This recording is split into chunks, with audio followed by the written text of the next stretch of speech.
Good evening, ladies and gentlemen. My name is Nat Travis, and it's my privilege to call to order the 2018 State of the City. This event would not be possible without the generous support we have received from our event sponsors, all of whom are on the screen for your perusal.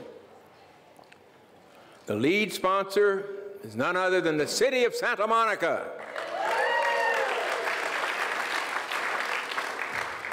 Followed by Santa Monica Place, the presenting sponsor. We have a number of futurist sponsors: Water Garden, Fairmont Miramar Hotel and Bungalow, Capital One, Santa Monica Travel and Tourism, the Plaza at Santa Monica, and Soka Gakkai International. I would like to acknowledge our Honorable Mayor Ted Winterer, our City Manager Rick Cole, members of the City Council in the chambers, Gleam Davis and Tony Vasquez, please take a bow. Members of the County Board of Supervisors Office, state and federal representatives who are in attendance with us today, we appreciate the support and partnership of our community people. As part of the city's goal, zero waste, by 2030, tonight's reception is zero waste, and the foods provided promote lower carbon footprint while supporting our local economy. Please take this opportunity to get to know your neighbors, engage and mingle, and have a good time. This is a fun event. Don't sit here. Let's hear from you, okay? Now, it's my honor to bring to the stage Ian MCLLRAITH, Director of Community Relations, Soka Gakkai International, our wonderful host this evening, and enjoy.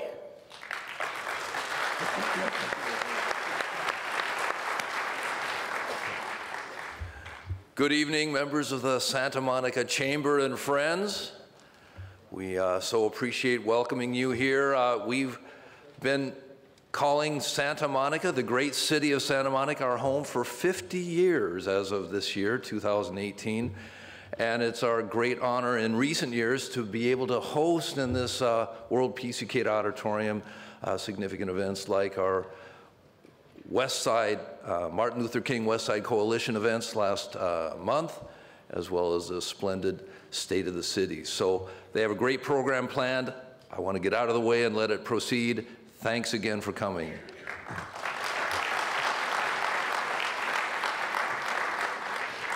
Now please welcome to the stage the President and CEO of the Santa Monica Chamber of Commerce, Laurel Rosen.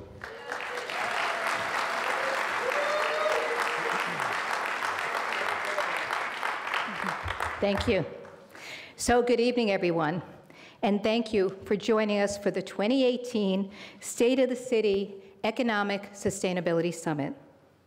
This event tonight promises to be exciting and thought-provoking.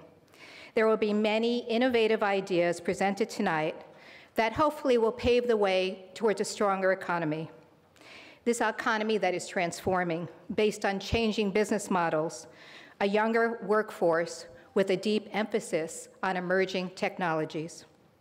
So this is perhaps the most important summit that we've done, given the rapid shifts in the way we conduct business and the issues these changes will bring. The foundation of any city is a strong and vibrant, tax-paying business community. Businesses help make parks, schools, and support the less advantaged possible.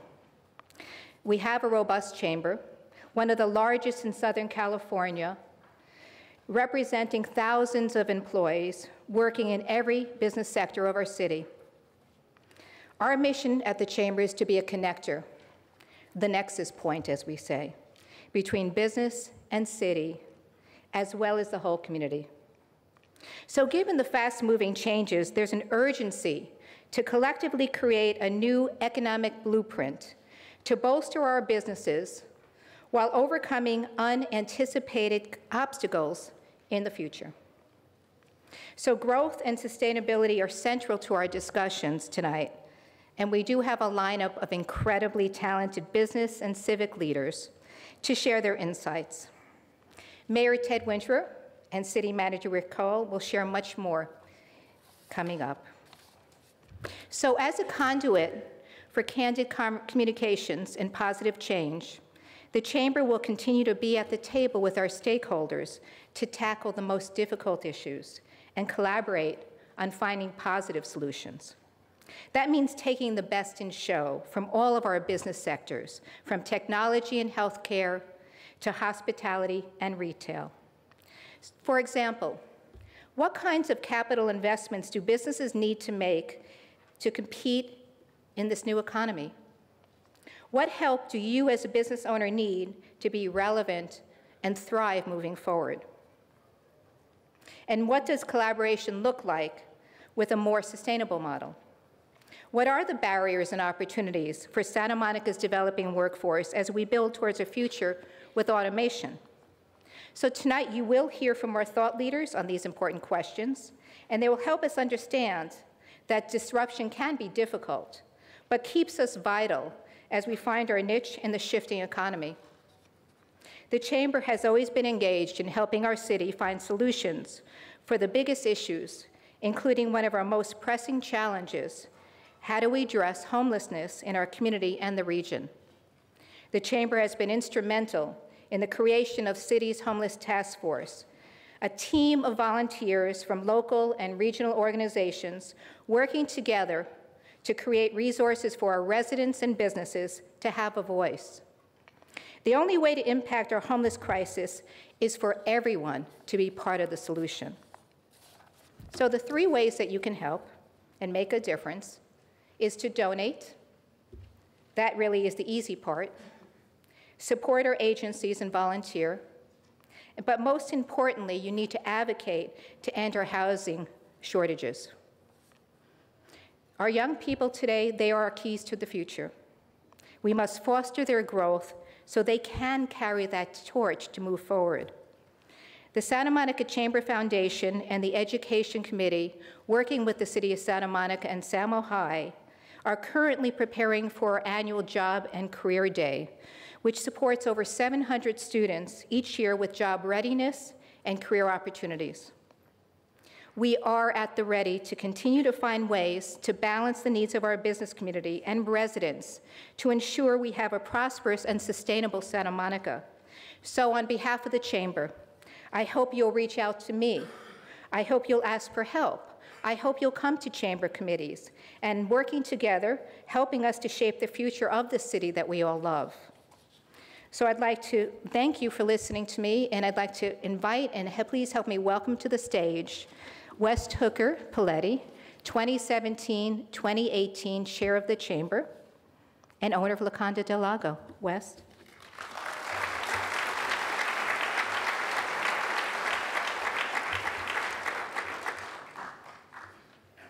Good evening. It's a pleasure to be here with so many extraordinary business and community leaders representing an incredible diversity of industries which form the strong foundations of our local economy.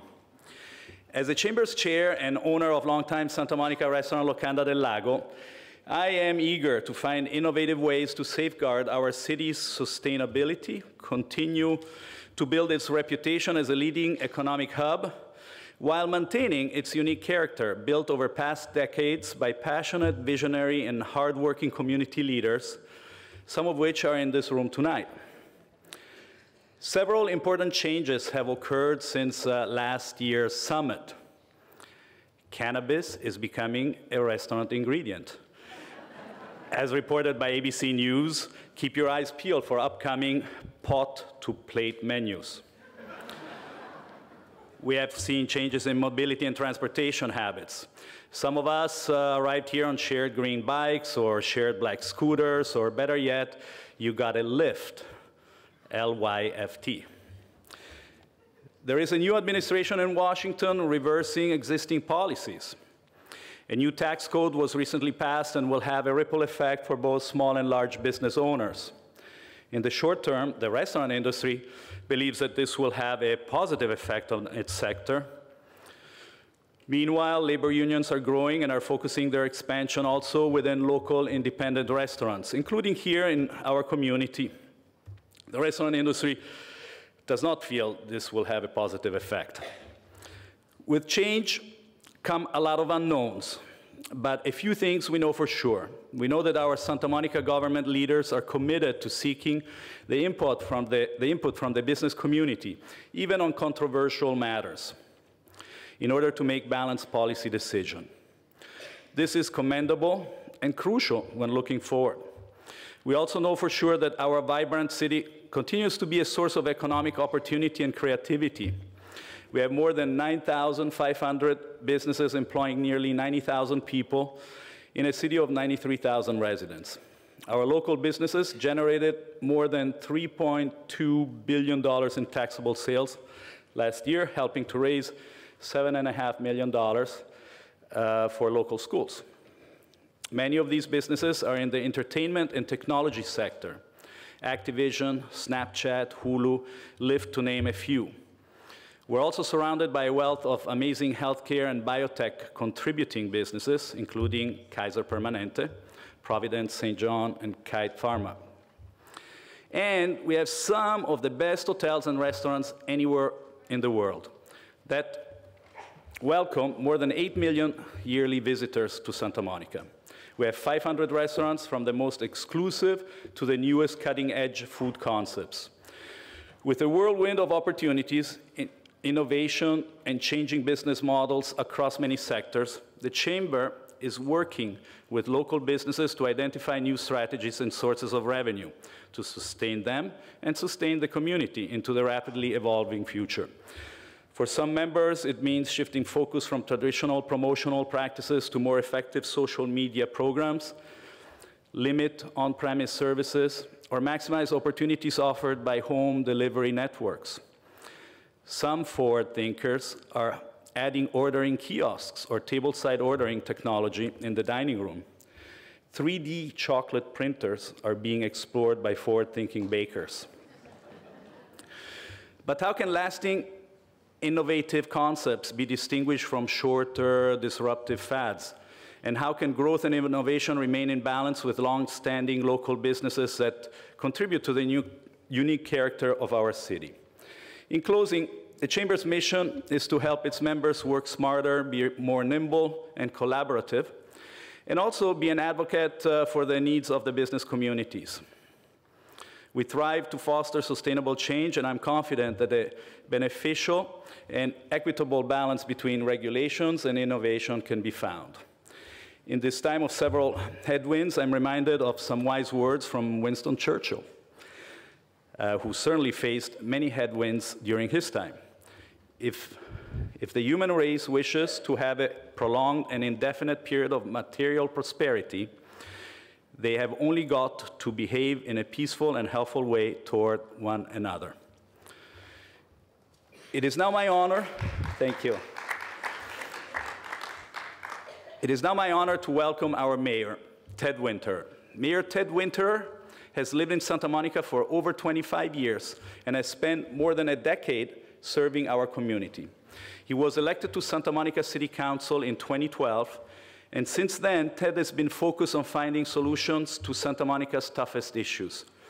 Mayor Winter is committed to ensuring that local government is nimble and responsive to residents.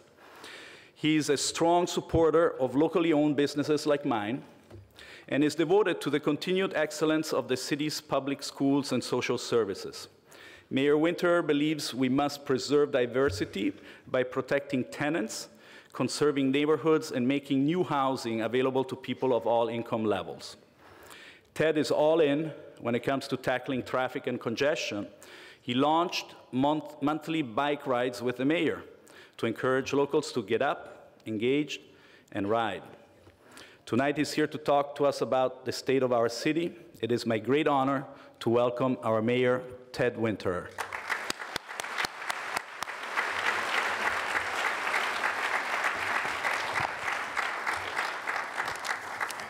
So thank you, West.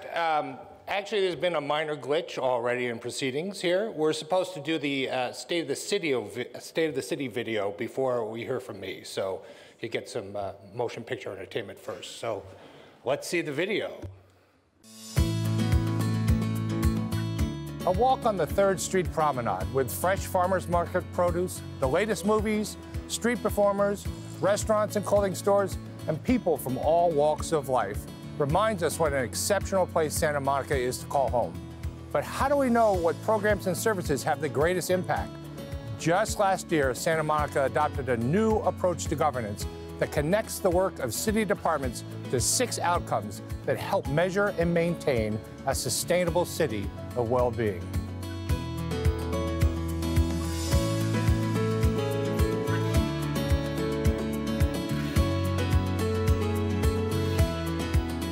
Our new Sustainable City of Wellbeing framework is built around the long-term commitment to our Sustainable City Plan, combined with the transformative data from our Wellbeing Project, which uses data to understand how people are really doing in Santa Monica. This is brought to life through Santa Monica's Performance Management Program, which utilizes data to set and achieve goals and ultimately drive performance. Champion lifelong education achievement and opportunities for continuous personal growth is reflected in the city's strategic goal to learn and thrive. This important goal reflects our belief in providing learning opportunities at every stage in life. For the 8th year, Santa Monica Public Library received a 5-star rating from Library Journal.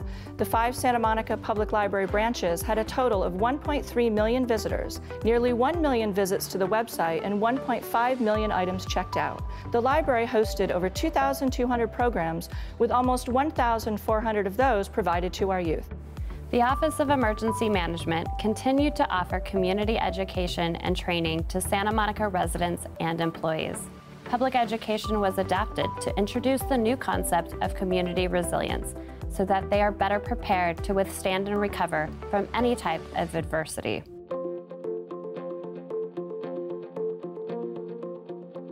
Another aspect of maintaining Santa Monica as a sustainable city of well-being is protecting natural resources and cultivating an exceptional and resilient environment. This was particularly important during the recent record drought experienced here in Santa Monica and throughout California in fiscal year 16-17.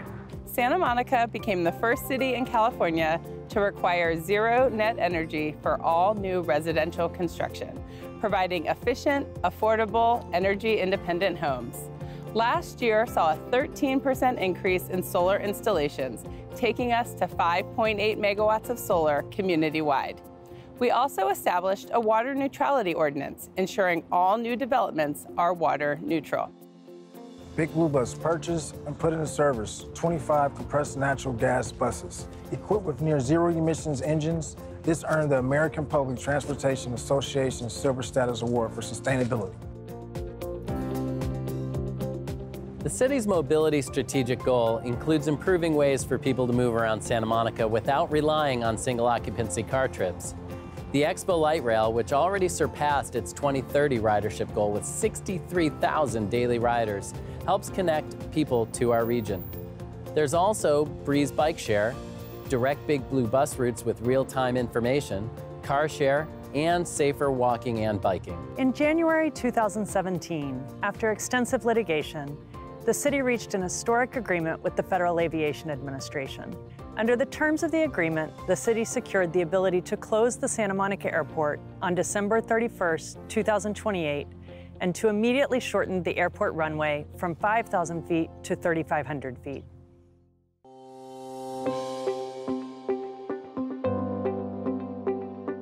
The city's strategic goal of maintaining an inclusive and diverse community reflects our commitment to expanding affordable housing, raising workers' incomes, and helping Santa Monica residents stay in their homes as integral members of our community. The fire department responded to 17,069 emergency medical incidents in 2017, 77% of which were emergency medical services related. In 2017, the Santa Monica Police Department responded to over 116,000 calls for service, including officer-initiated activity, reflecting an increase from 2016 and averaging 318 calls per day. Santa Monica finished 2017 with a 12.5% increase in Part 1 crimes in comparison to 2016, which represents a total of 5,076 offenses in 2017. Our totals are still within the comparable lows of the late 1950s and 1960s. We all can see the sharp increase in homelessness in our city and in our region. Preventing homelessness and connecting those living on our streets to services and housing have been among the city's top 5 priorities, but we must intensify our efforts, both with our regional partners and with you, the members of our community, to grapple with this troubling problem.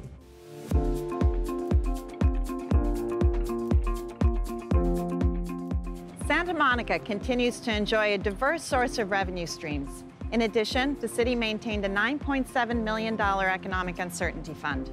And for the 22nd consecutive year, Santa Monica maintained a top AAA credit rating from Fitch, S&P, and Moody's rating agencies. This high rating helps keep the cost of borrowing money low for the city, since it indicates that Santa Monica is a safe investment.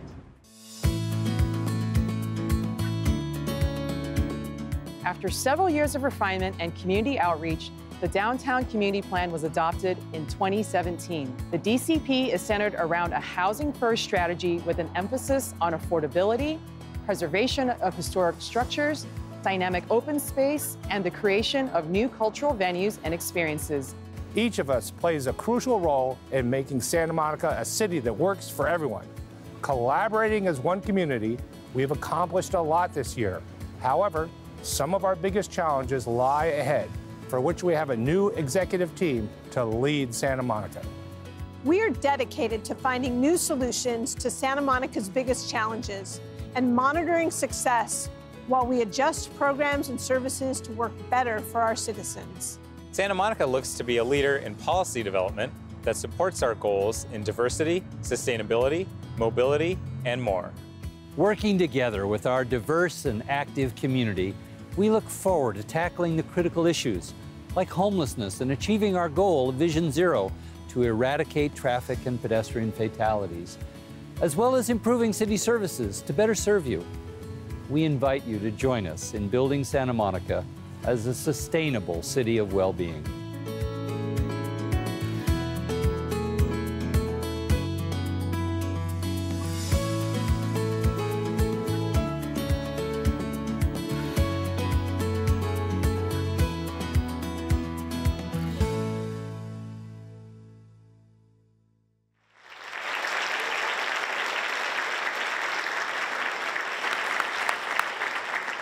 Well, that's much better. See, I'm supposed to talk about the road ahead, so we're supposed to see the road behind first. There's a certain elegant symmetry we had in mind. But you know, things happen. Before I get on with my remarks, good evening, everyone. I want to give a shout out to City TV for that video. They did a great job.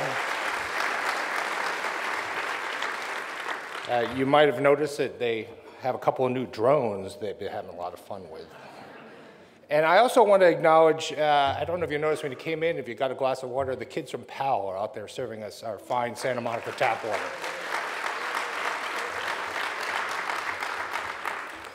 So as you just saw, 2017 was a remarkable and productive year, and 2018 brings new challenges. Tonight, I'm going to talk to you about the biggest truth I've experienced this past year as your mayor. When we are united as a community, good things happen. Our work today can build a more resilient and more vibrant community for tomorrow. My colleagues on the City Council and I are rallying around the common values of Santa Monica. We are an inclusive community. We believe in protecting our environment for future generations. We strive to foster the well-being of everyone. As we look to the year ahead, I'd like to share with you 20 areas of focus for the City of Santa Monica as we endeavor to protect and strengthen these values.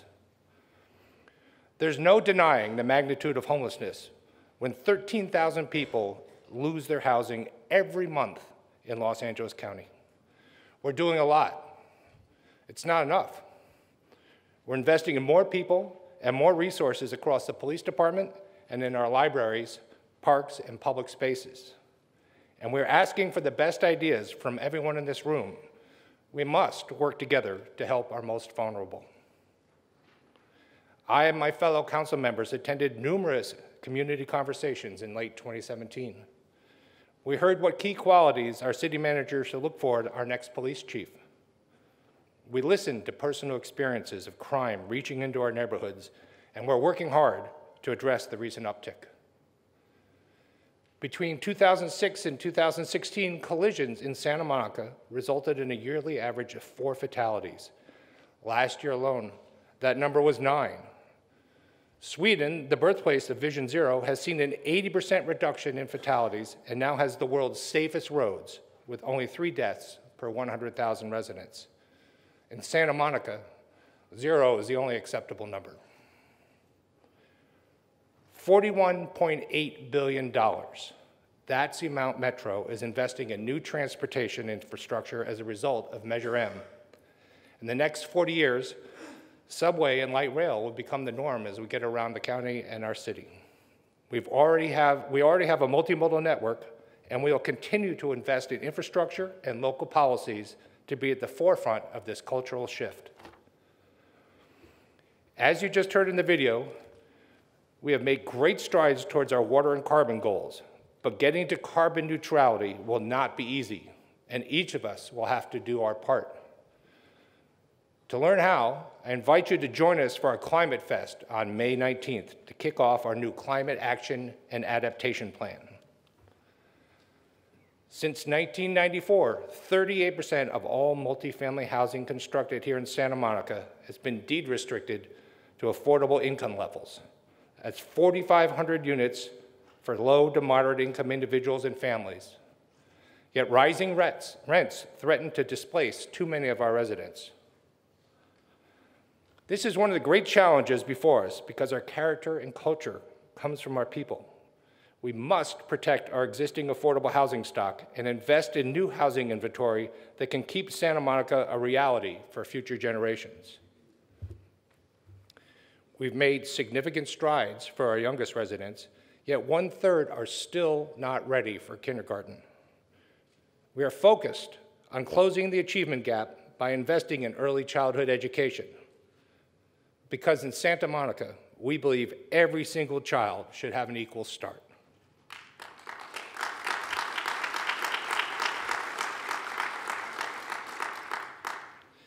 87% of adults aged 65 and older want to stay in their current home and community as they age.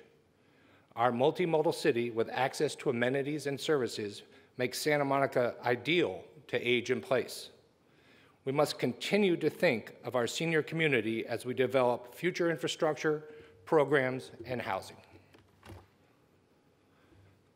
The Well-Being Index indicates that residents in the 90404 zip code have the lowest life satisfaction and the highest economic worry. We need to dig deeper to understand and meaningfully support our neighbors. We also know 1/3 of our residents report feeling they have little influence on city decision-making. That's a rallying cry for us to create new ways for the public to be heard and to get involved. Speaking of our well-being, in Santa Monica, I'm proud to say we celebrate our diversity and embrace our differences despite the messages coming from the White House. For instance, we contributed funds to help Dreamers re-enroll, oppose Trump's travel bans in court, and along with cities and states representing half of the US population, committed to the carbon reduction goals in the Paris Climate Accord.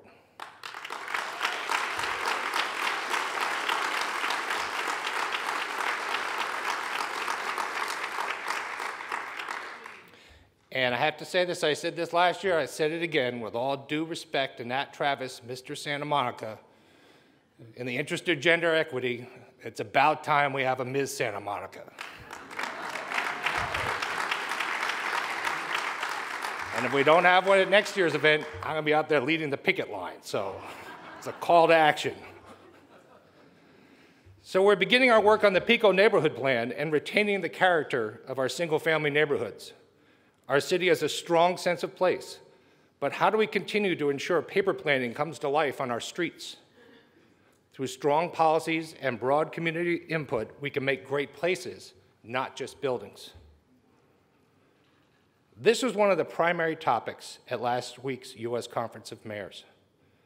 Every city in the world needs to be prepared for disasters, both natural and man-made, including ours. Santa Monica has a strong emergency preparedness program, but it counts on you to do your part.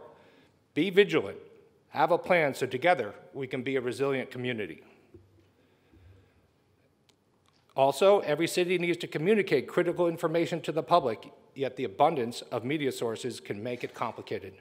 We've challenged our staff to find ways to cut through the noise to make sure the public has immediate, easy access to city information. We want you to know what's going on and how to get involved. If you don't know already, follow the city on social media or sign up for the SAMO News newsletter. Santa Monica has some great outdoor public space, and we're working on adding more. Soon, we will welcome 12 acres at Airport Park and a great new sports field at the Civic Center.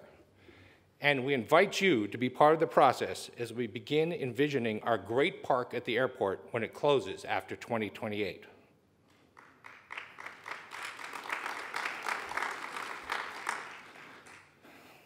There are 850 businesses participating in our Buy Local program who hire locally and actively support the community. We make a collective difference every day when we support local Santa Monica businesses. So we must recognize the challenges of operating a small business and do more to foster entrepreneurship. We've had the great privilege of meeting 28 startups this year through Hack the Beach. And this year's winning team, Project Minder, is here with us. They developed a tool designed to help first responders identify unused bed spaces in hospitals for the homeless. We must continue to nurture this kind of synergy with our local tech partners. Like a skilled carpenter or a fine tailor, we must measure and measure again for the best results. City Hall is committed to making data-informed decisions. Rigorous efforts have been made to measure our outcomes to do more of what works and less of what doesn't. There are profound and rapid changes to our economy in the way we work and how consumers prefer experiences over goods. The changes require us to be nimble and responsive. We know, for instance, that 79% of Americans say they now make purchases online. For a community with some of the highest brick-and-mortar rents, we need to understand what this means for our local economy. It's the theme of tonight's event and the future we must prepare for. And in closing, look around this room. It's brimming with passion, expertise, and deep commitment to Santa Monica. Now shift your focus to the year ahead. How will we meet the challenges in 2018 and beyond as a united Santa Monica?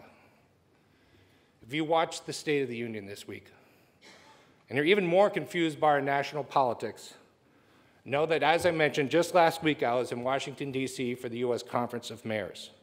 Mayors, both Republican and Democrats, came together to discuss immigration, climate change, and economic opportunity, and all the other challenges cities across the United States face.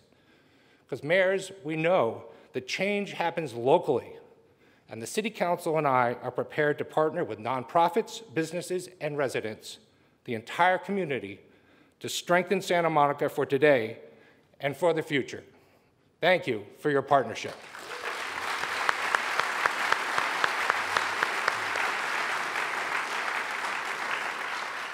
Thank you, Mayor Winter. Now let's welcome to the stage Cindy Giordano-Taylor, Senior Director of Marketing with CBRE for the Water Garden and co-chair of the State of the City Event Committee. Thank you and good evening. Our next speaker has served local communities for over 3 decades. He's a devout public servant with a fierce commitment to diversity and equity. He's leading Santa Monica into the 21st century as a champion of innovation with a focus on measuring progress through data. He's doubling down on homelessness and has a vision for how we can better engage every member of our community. He takes Santa Monica's new model of mobility very seriously, biking to work often. He has received numerous recognitions, including one of America's Public Officials of the Year by Governing Magazine. Most of you know him. Many retweet him. And we're happy to welcome him, your city manager, Rick Cole.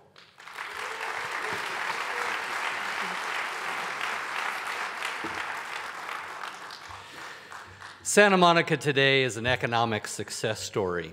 There are 88 cities in Los Angeles County. We're 19th in population, but we're 3rd highest in assessed property valuation. Our city government has over $1.5 billion in net assets, and that's the 2nd highest per capita in LA County cities, 2nd out of 88 cities.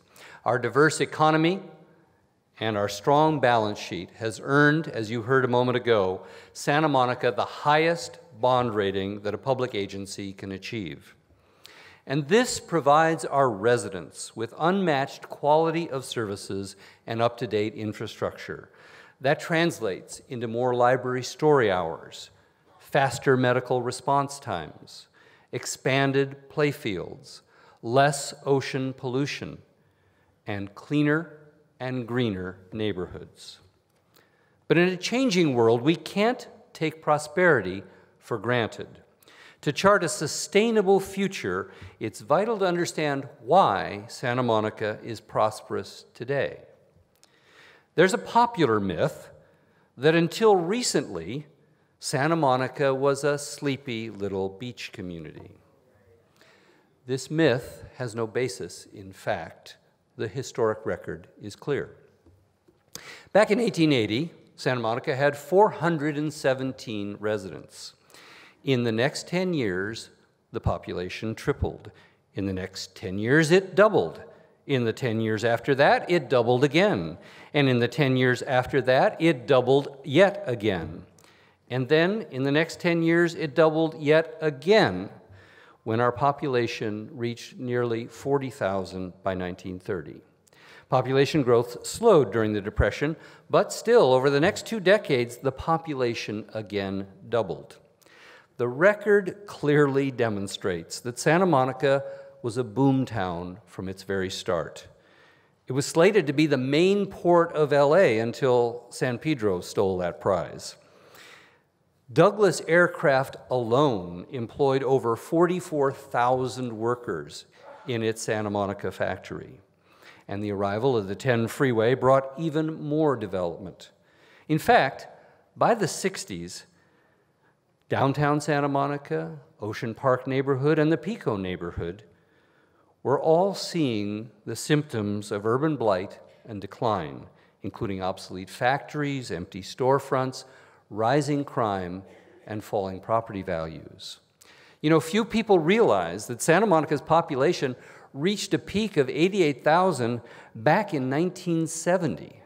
In fact, our population didn't surpass that level again until nearly 40 years later.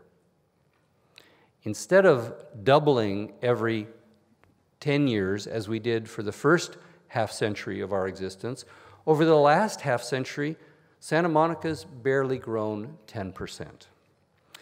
Now, looking back, like many declining American cities in the 60s, Santa Monica pursued what was then erroneously called urban renewal. Historic neighborhoods, many of them occupied by poor and minority residents, were bulldozed. While those policies brought things like the Civic Auditorium, they failed to spark a sustainable revival. So in the 70s, Santa Monica was in economic decline. Well, what turned Santa Monica around? It was an inspired strategic vision. Now, there was no single genius that formulated all the key ideas, but during the early 80s, one of my predecessors as city manager assembled an overall strategy drawing on the work of council members like Nat Travis, who was mayor in the 70s, and in 3 short years that he was on the job, put together the policies that have worked so well since. And his successor brilliantly implemented that, and visionary council members and the next 3 city managers kept the momentum going, and that's what's created the prosperity that we enjoy today. My predecessor's vision was built around 3 primary elements.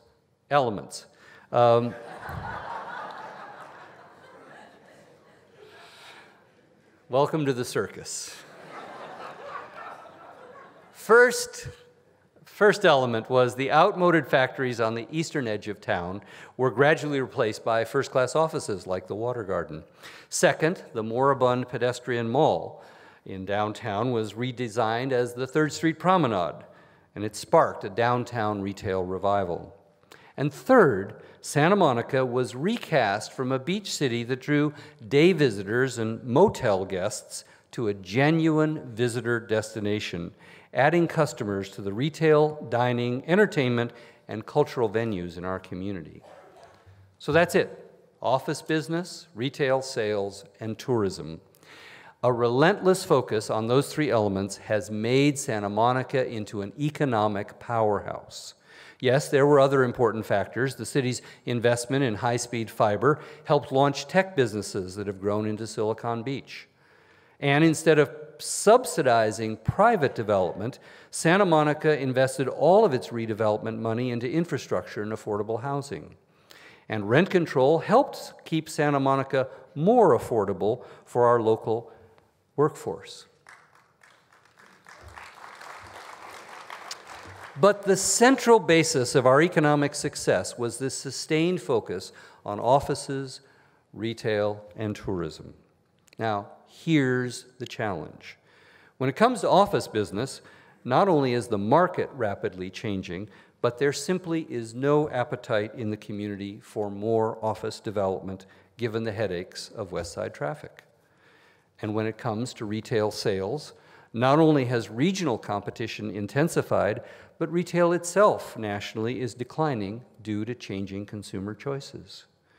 And when it comes to tourism, while it's still important, fierce regional competition and the rise of home sharing has made it more difficult for us to sustain the growth we've seen in recent years. And let's face it, our community doesn't want to become a giant cruise ship, and discerning visitors are not going to come to a place that's overrun with tourists. So we shouldn't be surprised that the economic vision of the early 80s has reached a point of diminishing returns. 4 decades is a remarkable run for any economic strategy. It's worked so well and for so long that unfortunately we've come to take it for granted. But we can't forget a basic law of economics. Things that can't go on forever, don't. And if we're to protect the vital services we provide every day to Santa Monica's 93,000 residents, we must act. So our mayor and our city council have given city staff the job of partnering with our community to forge a new community vision, led by 2 very talented Santa Monica residents, our Housing and Economic Development Director, Andy Agel, and our new Deputy City Manager, Anuj Gupta.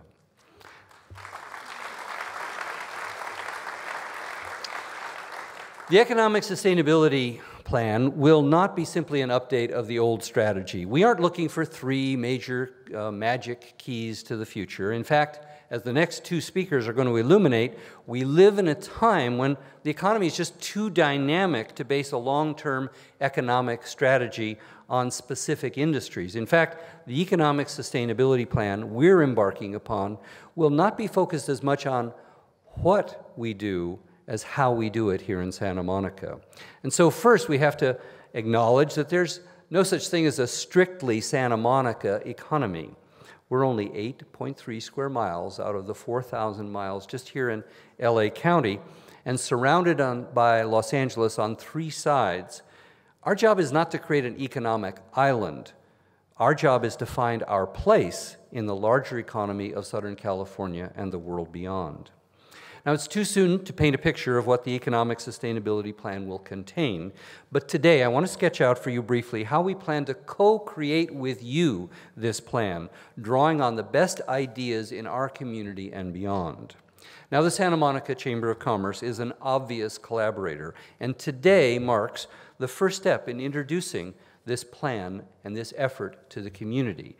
But we're going to be reaching out to civic groups, to labor, to neighborhood associations, to public and private schools, as well as colleges, think tanks, and foundations. And we recognize that planning for the future may seem to compete for attention with more urgent priorities. So we recognize we can't duck immediate issues like homelessness and housing affordability, and we can't neglect genuine resident concerns about crime and traffic and development. But like the visionaries of 40 years ago, we have the responsibility to look beyond the crises of today to forge a better tomorrow. So let's focus on two important upcoming dates. 2019, amazingly enough, will mark 250 years since an expedition of Spaniards discovered a nearby spring, and they dubbed it Santa Monica because it reminded them of St. Monica's tears. And another important date looms just a decade ahead. 2028 will be the year that LA will host the Olympics, including a major beach volleyball venue right here in our community.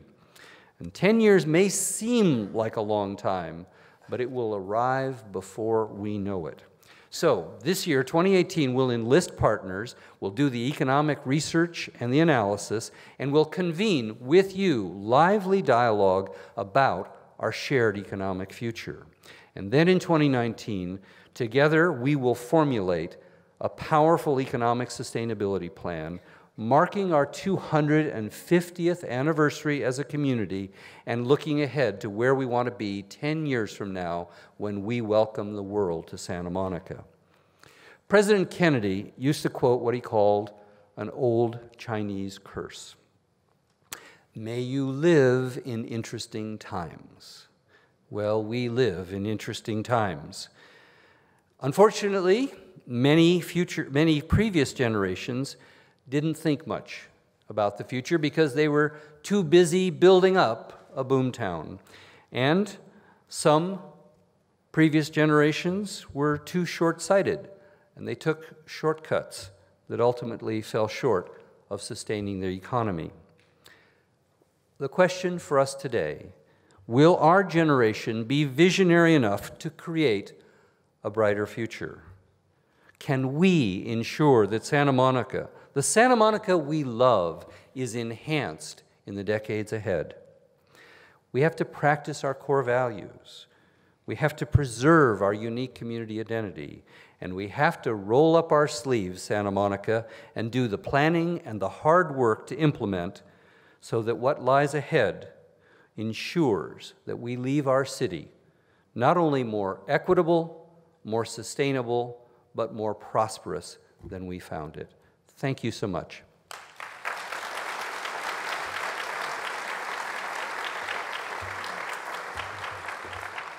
Now it's my genuine pleasure to welcome DEBS SCHRIMMER, who is the Transportation Policy Director at the innovative transportation provider LYFT. My daughter, who's in the audience, is a big user of it. And Deb, right after college, got on a bike and rode across the entire country on a bike. So she's a person who's passionately committed to transportation and to alternatives. So let's welcome DEBS SCHRIMMER.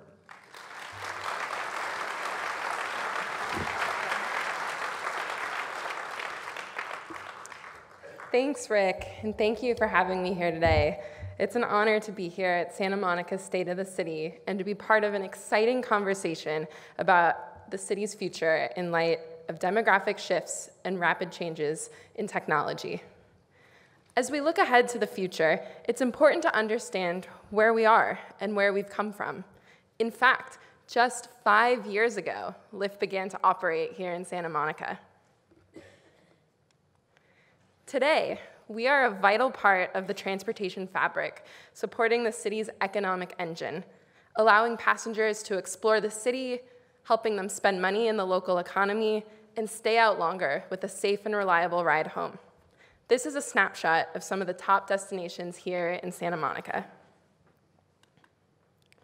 And LYFT passengers are busy. According to our 2018 Economic Impact Report, they're using LYFT to grocery shop, visit family and friends, travel, go shopping, and help with their commute to work. As we look to the future, we believe our strategy for autonomous vehicles can continue to be a tool for local economic development. We believe that the best social, environmental, and economic future is if we operate at the intersection of three distinct phenomena: sharing, automation, and electrification. To build this fleet of autonomous electric vehicles, we're working alongside a fantastic group of partners, including Ford, GM, Jaguar Land Rover, Aptiv, and Waymo.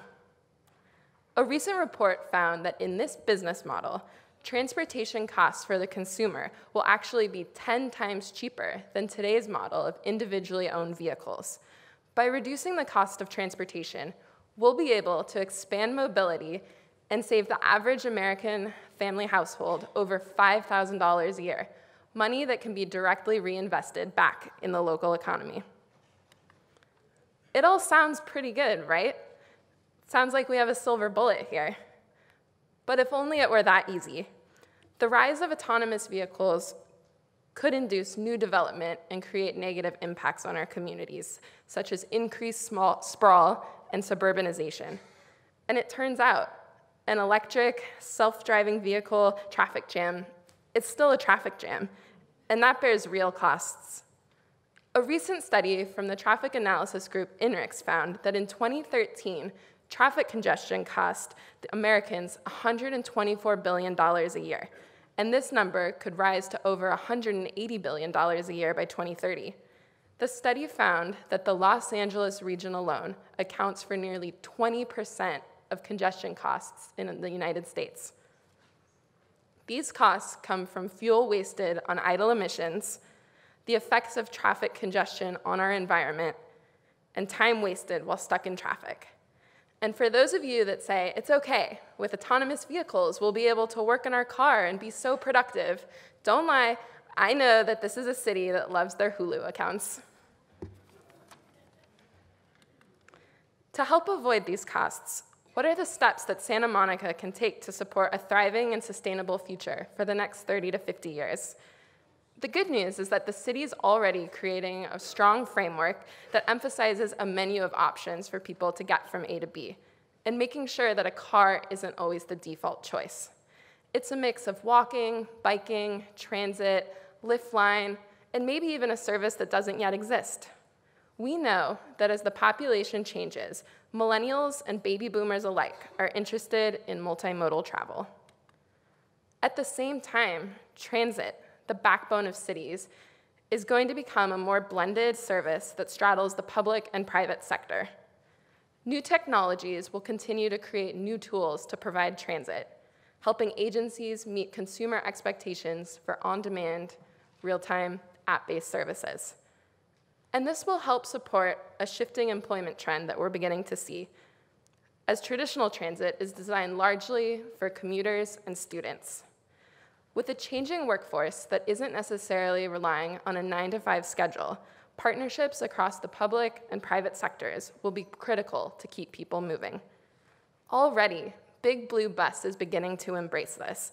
LYFT is proud to be partnering with them on their Blue at Night initiative, and we look forward to continue working on Mode, an innovative reimagining of their dial-a-ride service.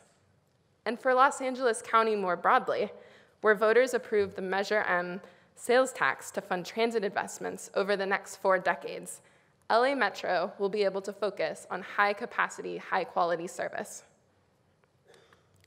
Finally, it means thinking about place. Disruptive technologies like automation are going to have a tremendous impact on real estate, changing demand for parking, for retail, office space, commercial, everything.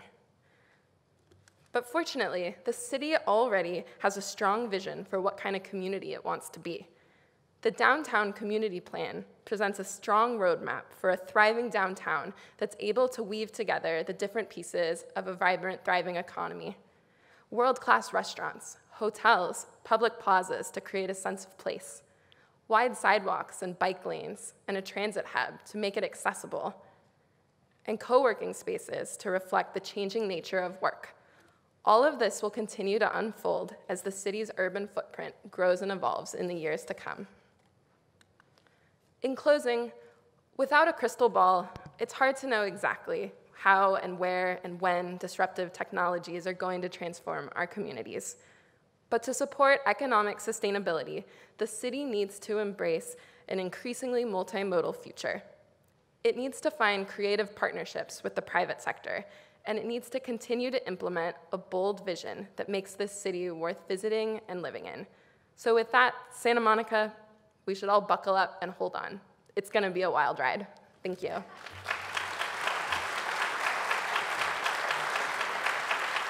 Thank you, Debs. Now let's welcome to the stage the head honcho at Expert Dojo and a co-chair of the State of the City Event Committee, Brian McMahon. Hello, everybody. We are in for another treat this evening. Dr. Sabrina Kay is going to come up on stage in a second. I'd like to just give you a quick public bio, and then I'll give you a little private bio as well, so you can get a little bit more of a deep insight to this very, very special speaker. So Dr. Sabrina Kay, serial entrepreneur, philanthropist, who started no less than 7 diverse ventures, including the Art Institute of Hollywood, which was sold to EDMC and then to Goldman Sachs, Premier Business Bank, Fashion Umbrella, Fremont Private Investments, and her most passionate and current project is as Chancellor of Fremont College. As a philanthropist, she founded the Sabrina Kay Charitable Foundation. She's chaired After School, if anybody knows the All Stars, a phenomenal organization, since 2004, and served on over 30 different charitable and civic boards. She's been recognized with numerous notable awards, including Woman of the Year by the California Legislature, finalist for Entrepreneur of the Year by Ernst & Young. I'm starting to feel really, really inadequate right now.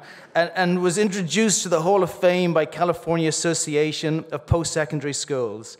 Now, she not only is an awesome entrepreneur, not only is charitable and helps the community, but she's kind of smart as well. She earned her joint doctorate degree in work-based learning leadership at the Wharton School of Graduate School of Education at the University of Pennsylvania. She holds not single, but double master's degrees, an MBA from USC, a master's of, oh, listen, enough, too much, right? Now I'm just going to tell you, why I think that she's so incredibly awesome. For me, this is my 3rd State of the City as co-chair, which I do, and I'm very, very proud to be a part of. I feel always when we have this evening, it's kind of a fusion of how residential in Santa Monica fuses really beautifully with business in Santa Monica to take us to this amazing harmony and gives us the American dream every day. Now, Sabrina, for me, is the embodiment of that American dream. She started not from a place where it was easy to become a billionaire in a business, but really humble beginnings, an immigrant, and turned into a multi-billionaire. Yes, that's a B.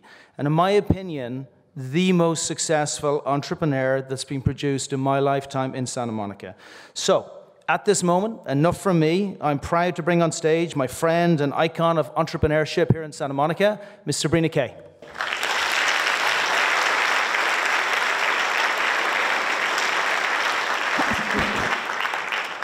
Thank you so much, Brian, for that overly generous, I guess, compliment. My mom told me that I have to lower everyone's expectations so that I can be successful, and he totally killed it for me. I saw him this morning, and I thought it was illegal to wear ties in Santa Monica, and I saw him in a red tie, so I went home and changed for you guys. So thank you. I'm so honored to be here. I'm brand new in Santa Monica, and this is one of the many, many photos on my iPhone. I think my true immigration really happened coming in Santa Monica. Like Brian said, I came from South Korea as a poor immigrant, and we didn't have any money. Started as a janitor, scrubbing floors and toilets in offices at night. And our family went around in the yard sale and bought a lot of junk from different yard sale, and then we sold it on streets in swap meet.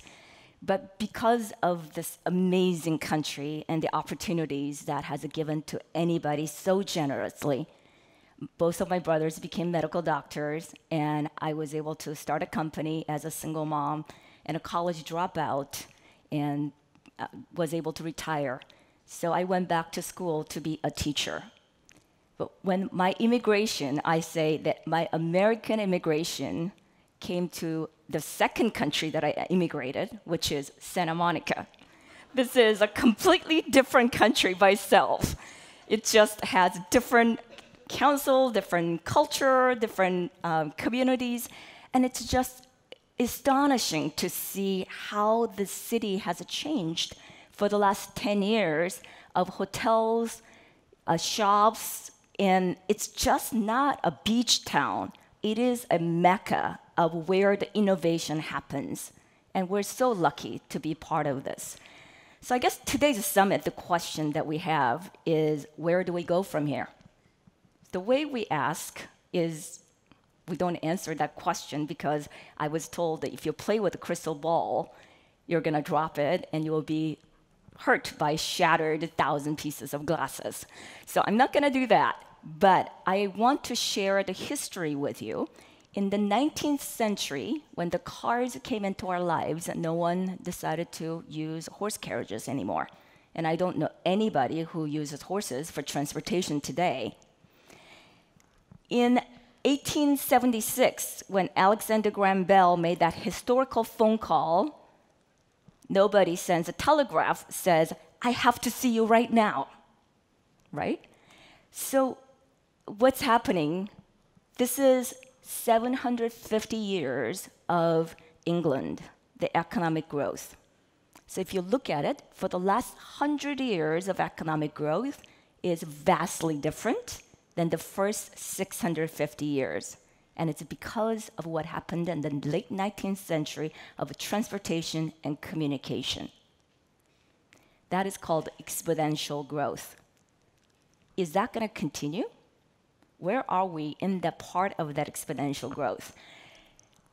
One of my favorite quotes is, days are long, but years are short.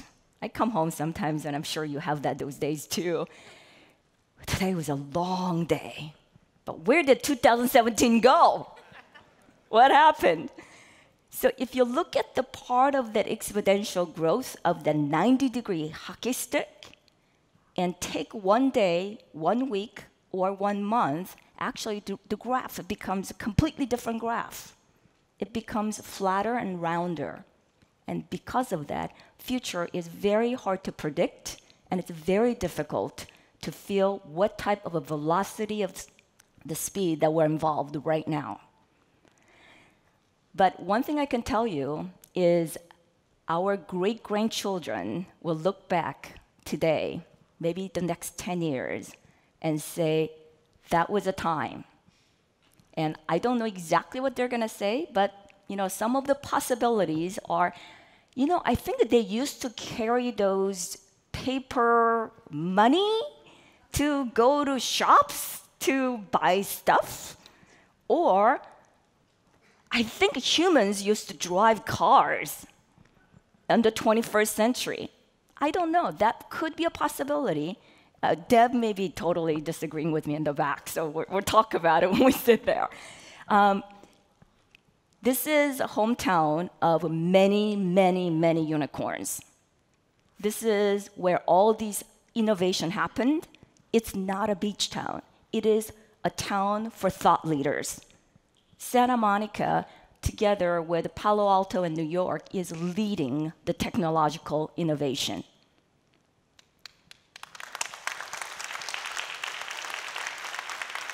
And we should all be so proud of it. And we should be so lucky to be part of this innovation, part of the history. We're in the middle of the eye of the storm. It doesn't happen every day. We're right here, right at this moment, in Santa Monica. So how lucky are we? So when you look ahead, what is blockchain going to change us? Is escrow companies and title companies going to be okay? Are we going to sign papers when we buy houses? How about retail? When AR comes into our lives, is the retail space going to change vastly differently? How do we watch TV or movies with VR? Are we going to have relationships, or are we going to have a relationship with AI who really understands us? There will be no fighting. But when there will be machine learning, then AI may be a lot more difficult to deal with than your real spouse at home. So Is that going to be friend or foe? What's happening with our lives? Think about it. And this is really, really exciting, but also very scary.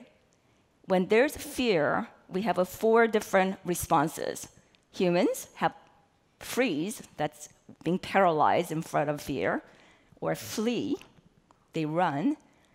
Bad response is hide, but great response would be fight that fear. And once you have adopted your action plan with your fear, then your fear can actually become a superpower. And that's the possibility that we have here in Santa Monica. If we don't do that, because of the fear of the speed we're at, there will be leveling off. This is called logistic growth that comes after exponential growth. And these are the limitations. Competition, we already have cities around us like Playa del Rey, Venice. All these cities are emulating what we have done in Santa Monica.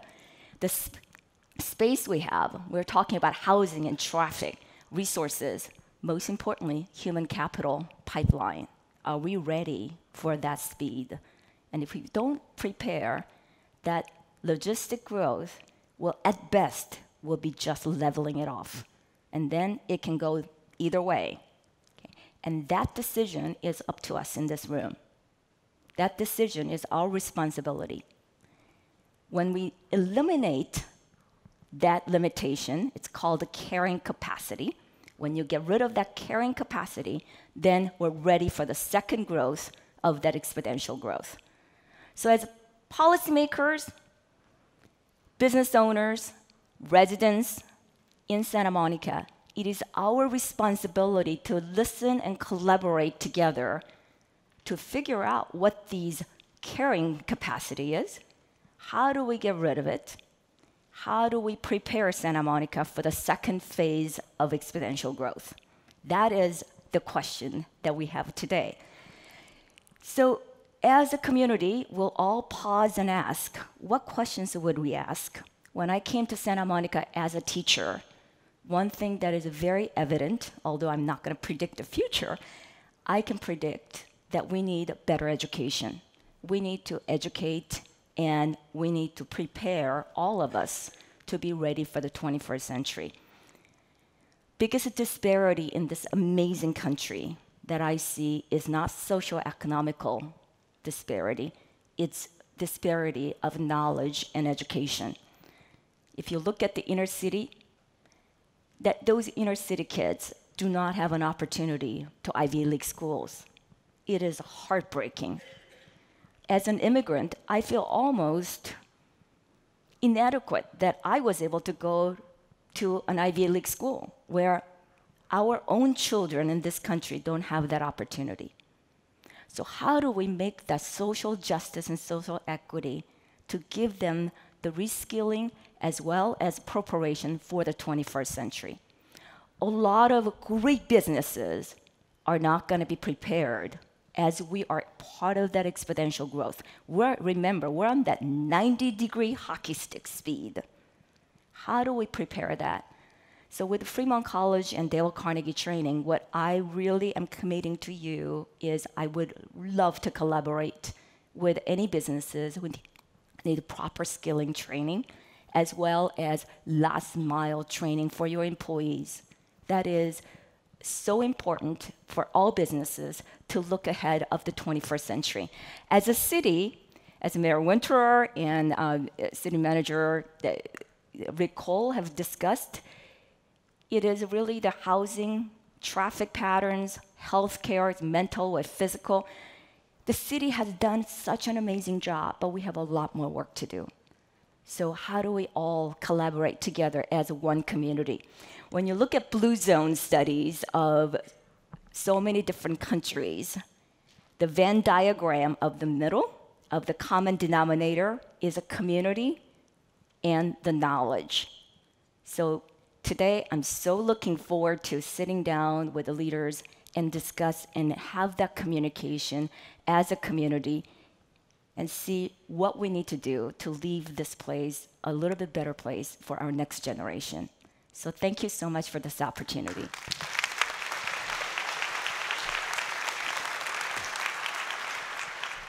Now I'd like to welcome back to the stage Sabrina Kay, Deb Schwimmer, and Rick Cole so that they can answer some of your questions. Good evening again. So let's give another round of applause to two fabulous contributors. Sabrina, you talked about the limitations of carrying capacity and the need to get beyond them, and particularly touched a number of times in your remarks about human capital. And Debs, you employ a tremendous amount of human capital to make LYFT work. People who, if we go to autonomous vehicles, will not be having those jobs. So let's talk about how, as you challenged us, we prepare this and next generation for the changes that are coming. Obviously, there's higher education, there's K through 12, and here in Santa Monica, trying to make sure that every kindergartner arrives ready to learn, knows their colors, knows their numbers, ready to read. What can we all do to make sure that Santa Monica College is full of students learning the tools and the skills they'll need to succeed? I would look at all education in 3 different parts: pre-elementary, and then I would look at 1 through 12, and then post-secondary. And then after post-secondary, it would be more of a vocational and skills training. So if you just divide it into those 4, the needs are very, very different. Before post-secondary is more of an investment. Post-secondary is really, there's a fierce sense of urgency of now. We have a skills gaps training. So you kind of look at it in a very different ways, especially if you look at something like Uber or Lyft, who houses so many different employees, and we're afraid that autonomous cars are going to kill that employment. I say no. When the typists became computer operators, no one lost a job. The secretaries became executive assistants, and executive assistants became chief of staff. So it's reskilling, and the training is it's more of a marketplace problem. People would know that as long as there's an education to support, people will be able to get into the jobs that's required in the marketplace. And thoughts about what we can do in our 8.3 square miles to facilitate that? So you talked about Santa Monica College. I would say Santa Monica colleges. Absolutely. So there should be a lot of Santa Monica colleges. Employers must be the colleges to train their employees. All the businesses, you're not in the restaurant business, you're not in the hotel business anymore, you're in education business. And that applies to government as well. Our Santa Monica Institute is that in-house learning institute. Yeah. And folks like our police department do 40 hours of additional training beyond what's required by the state every single year for every single one of our sworn and most of our unsworn staff. It's a tremendous investment of time and energy, but is it worth it, Chief? Okay. Debs, you focused on a pretty wide range of topics here in Santa Monica, and obviously LYFT is interested in how it fits in. You know that we're partnering with you to cut costs and to improve service on our dial-a ride so that people will be able to get to where they're going faster. That's right. They'll be able to book that ride way faster. They'll be able to get there way cheaper, so we'll be able to provide more rides. How does a company, a worldwide company like LYFT, fit into a local community? Absolutely. I think that's a great question, because what we're realizing that if we want to realize our mission of improving people's lives with the world's best transportation, it's really important to be a true partner with the communities that we serve. And that means working directly with the cities and the transit agencies that provide a spectrum of transportation options.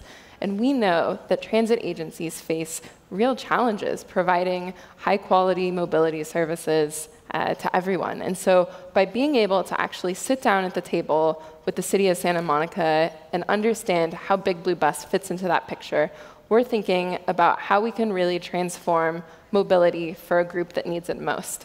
We're so excited to think about the potential of the dial-a-ride service and what this means for the city's seniors. But it's really being done in partnership and creating this new way of thinking about delivering services where it isn't the private services doing one thing and public transit doing the other. It's really a blending of service and being able to focus on what public transit can do best with big buses and commuter rail and what services like LYFT can do with smaller vehicles and on-demand technology. And what advice for our economic sustainability plan do you have? You're based upon your experience with Code for America, your experience now with LYFT, the very dynamic and challenging economy in the Bay Area where issues of equity are front and center as they are here in our community. What are the lessons you would offer Santa Monica so we look ahead to long-term economic sustainability? Absolutely, and I think that the city is already really starting to think about this, but it's recognizing that to create a 21st century government, it's not just thinking about delivering the services, it's thinking about how we deliver them, why we deliver them, who the user is, and creating a more streamlined way to focus on the user and create a delightful service. And that's one of the things that we actually do really well at LYFT. We are focused on the overall experience and being able to use data to drive the decisions that we make to provide a delightful experience. I see the city of Santa Monica being able to think about that when they think about how they provide services like a business permit or being able to have your child register for school. Being able to create that process. We're exploring rating what people think about the folks who give them tickets, you know, on a 1 to 5 scale. You'll have to let me know how that goes. But it's about having that data and being able to create that feedback loop where you understand the user need, you have data to help tell that story, and then be able to design a service that actually meets that need. It's not just specific to transportation, it's for all these services. Well, actually, we urgently want to make sure actually that no one ever gets a ticket so that people have on their phones and they know when their time is running out and they can, with a couple of taps, be able to re-up or to get back in time to move their car. That's the direction we're trying to drive city services to be more digital. What are the advices? What's the advice you would give Santa Monica for our long-term sustainability plan, Sabrina? I think one of the most important things to think about is how do we bring in more vibrant businesses to Santa Monica without hurting the infrastructure of the city. I love all the hotels and restaurants here that are just really fantastic, innovative and creative chefs, and you know, the spaces are amazing. But what are the other businesses beyond these businesses that we can bring to Santa Monica, that Santa Monica can actually do better than any other cities? And in that spirit, I want to turn to your questions, which I have on my lap here. In light of the changes in retailing, Barnes & Noble, a national chain, is closing. We've lost some other local beloved businesses like Busy Bee Hardware.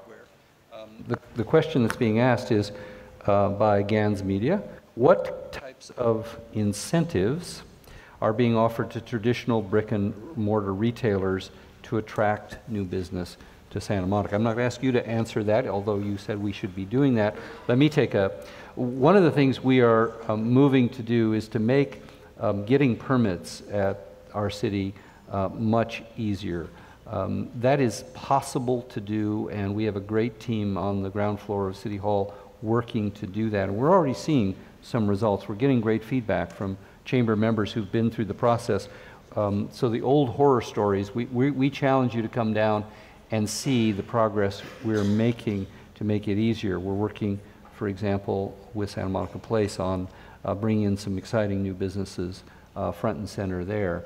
So one thing is to make the process easier to operate. We have a wonderful shop local business, which is a great partnership with the local businesses, and with the Chamber of Commerce and our downtown Santa Monica and the other business improvement districts in town. But it's going to be a real challenge, and I think it has to be more than city government incentives.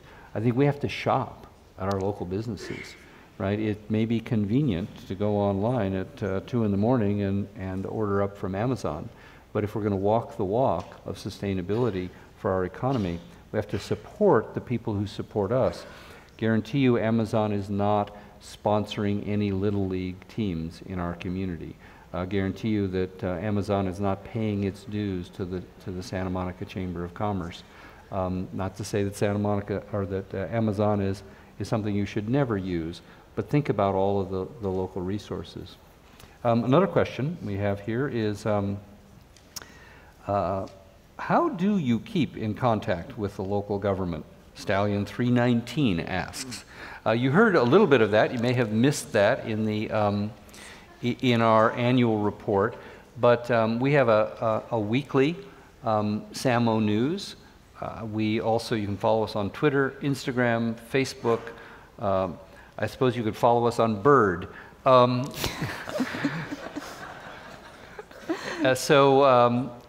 just saw some figures today that we were talking with an Israeli company that monitors social media. A little creepy, except it's all public. And it turns out that 54% of the talking about Santa Monica is generated by some of the information that we're generating through our Office of Communications, compared to only about 46% that's sort of self-generated. He said he's never seen that high a percentage. Usually it's about 75% self-generated. So we're getting important news out. Sabrina, one of the key issues that we heard pretty strong applause on when Mayor Winterer spoke was defending our immigrant community. And as an immigrant, how do we get past the polarizing politics of Washington and genuinely make sure that we are an inclusive and maintain our diversity and inclusive community? What's your perspective? When people talk about immigration in America, it's such an interesting topic. When you think about any other country in the world, and you look at human capital as a resource, most immigration happens at 33. It's the most average age of immigration. Most monies are spent in economy from 35 to 55. So most countries have paid for that economic machine, and we actually, America, stole that machine to come and spend it in America. So, if you look at it that way in a pure economic sense, and the people who came to this country— It's a brain gain. It's no-brainer. Exactly. Because mathematically, if you bring instead of bringing a seed, you bring a harvest orange tree. You're gonna get oranges right now. It's just a no-brainer, instead of harvesting for several years to get to the orange. So pure economic sense, I think it's just really important to understand. And then also the quality of the immigration. We're talking about legal immigration. Most people who came here have somewhat of education or connection to the government, or even ran faster than other people to come to this country. So you're not getting really bottom of the barrel, you're getting top of the crop. So that's one of the reasons why America has done so well, because the immigrants who came to this country are, one, scared not to make it, and two, they came with the work ethic that they're going to do whatever they can to make it. So as a country, I think embracing that immigration is really an important factor. I'm not, again, talking about illegal immigration, because if that's involved with gangs and drugs of illegal immigration, that's very dangerous. So we make our borders very strong so that but encourage legal immigration as much as possible.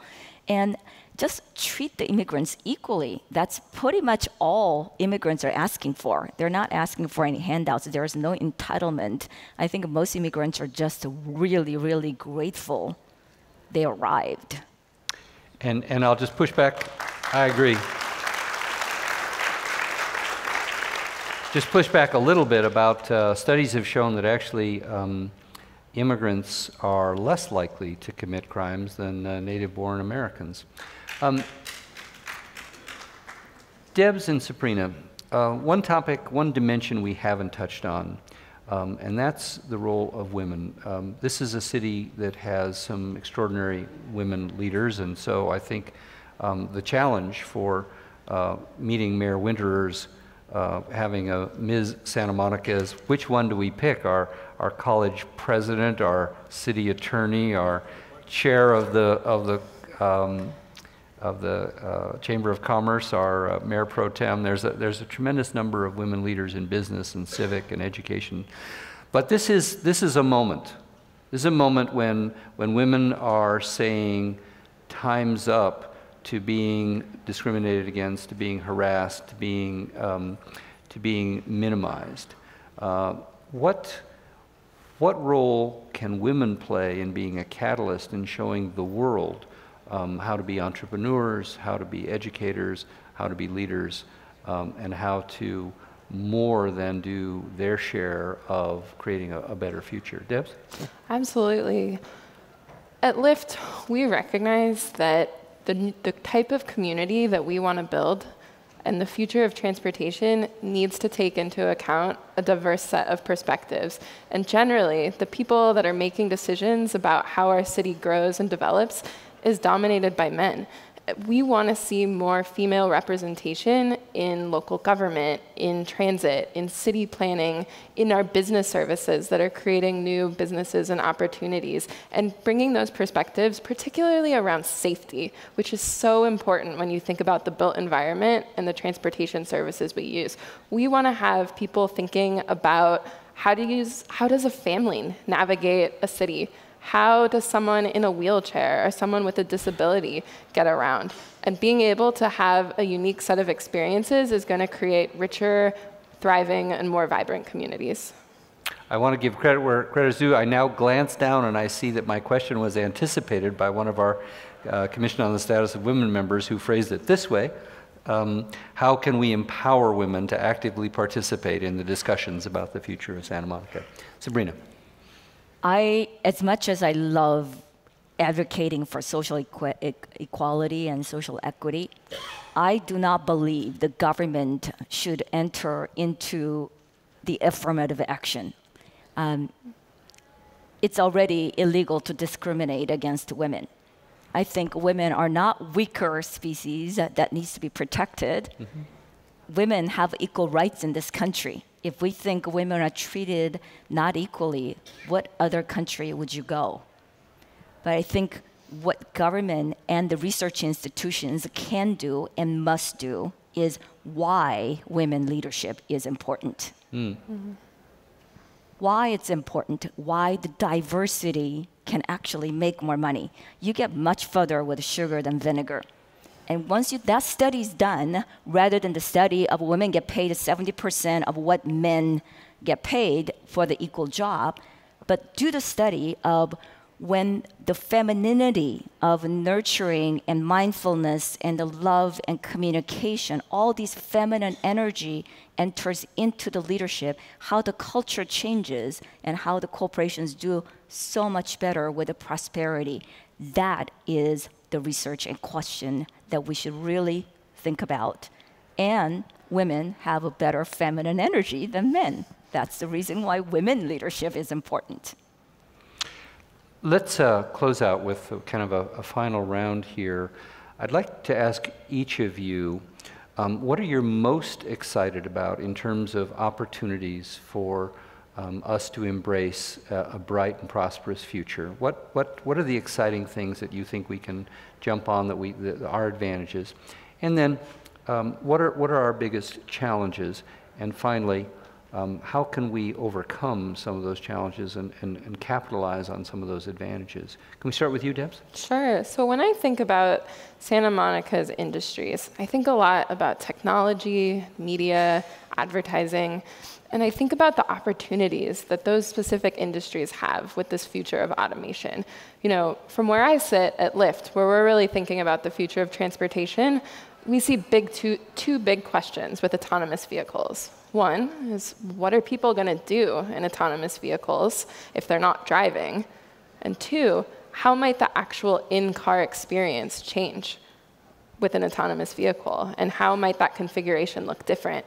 I think that those questions create tremendous opportunity for innovation and entrepreneurship in new ways of streaming information or streaming music or gaming, thinking sort of about in-flight entertainment, but in an autonomous vehicle. And there's so much potential here for the creative entrepreneurs in Santa Monica and people that will be coming here to be part of that, to help tap into the future of that.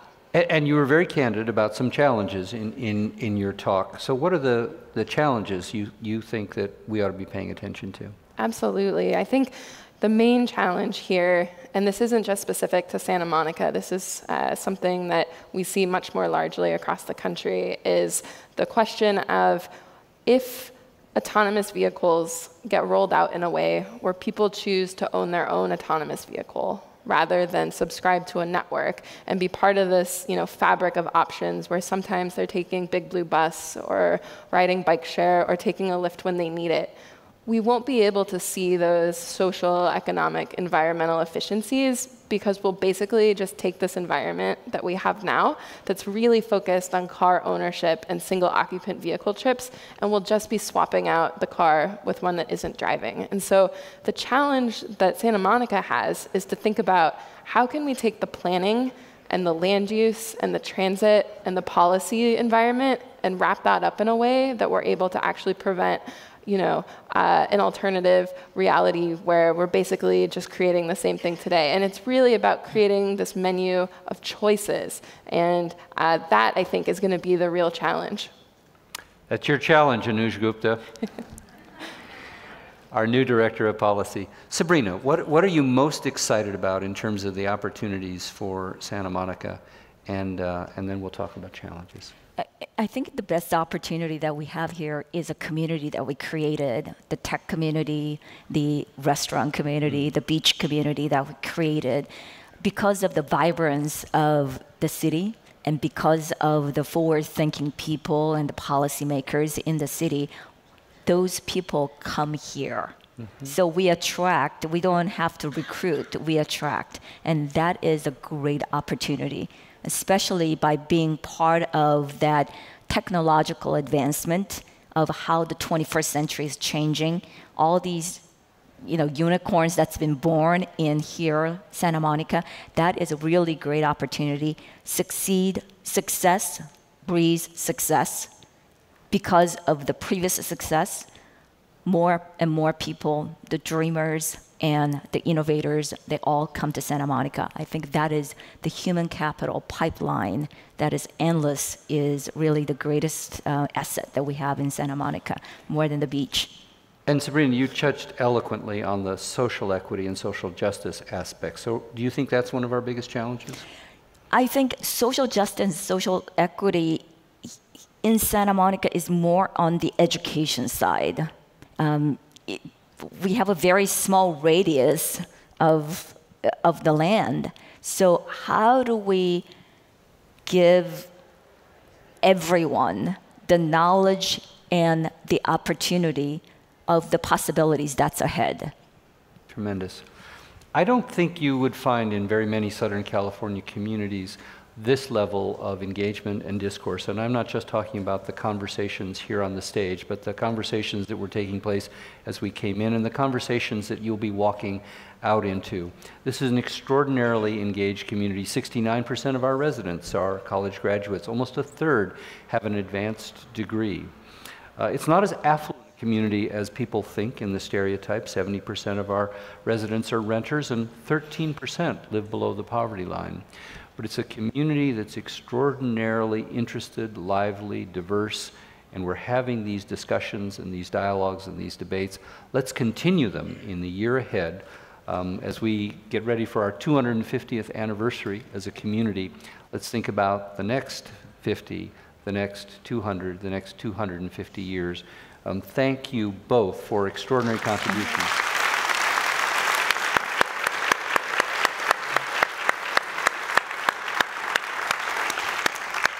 And thank all of you for coming and for your questions, and I look forward to engaging with you as we wind up here tonight. Thanks for coming. Let's have another round of applause for our speakers and welcome Nat Travis back to the stage. Don't leave, folks. Give these folks another round of applause.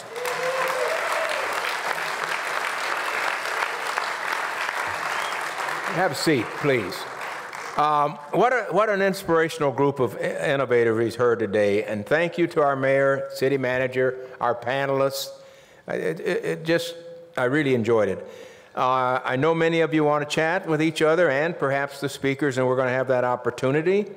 But before we adjourn, I'd like to again recognize our sponsors. If you watch the screen, without their support, we couldn't have done what we did tonight, which I think was incredible. I think you got the seeds for a dialogue that's going to take place between you and people in the audience and otherwise.